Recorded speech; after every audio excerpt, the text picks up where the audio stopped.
So a couple of things that helped me kind of get to where I'm at today in terms of being in graduate school, I would say first and foremost, finding an advisor and an advisor who had a topic that matched my own interests.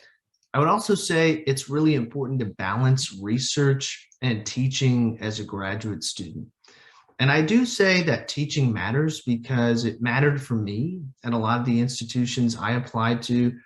At most institutions, I had to submit teaching evaluations. And so I had several semesters of being an instructor of record under my belt.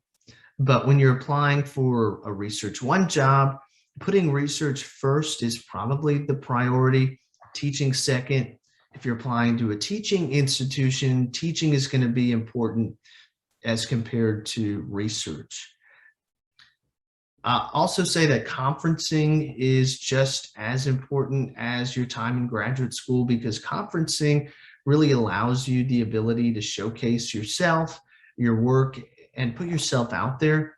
So of course, we have our larger conferences in our field, International Communication Association, NCA. There's also smaller conferences too that are great for graduate students who want feedback. So for me, the OrgComm mini conference, OCMC.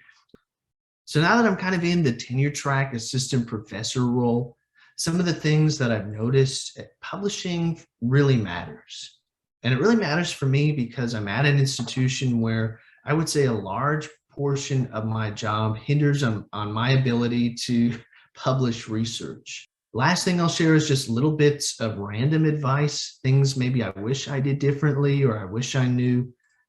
First, take care of yourself and your health.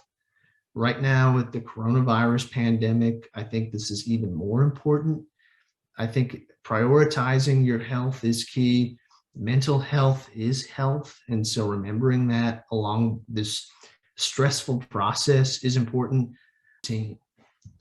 I would also say volunteer on several projects. You don't have to say yes to everything, but volunteering on projects, even if you're not getting paid, is really important.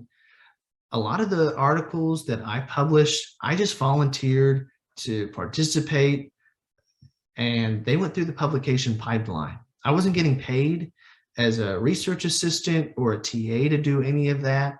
So I took on some volunteer tasks that were manageable for my schedule and that I knew the outcome would be fruitful.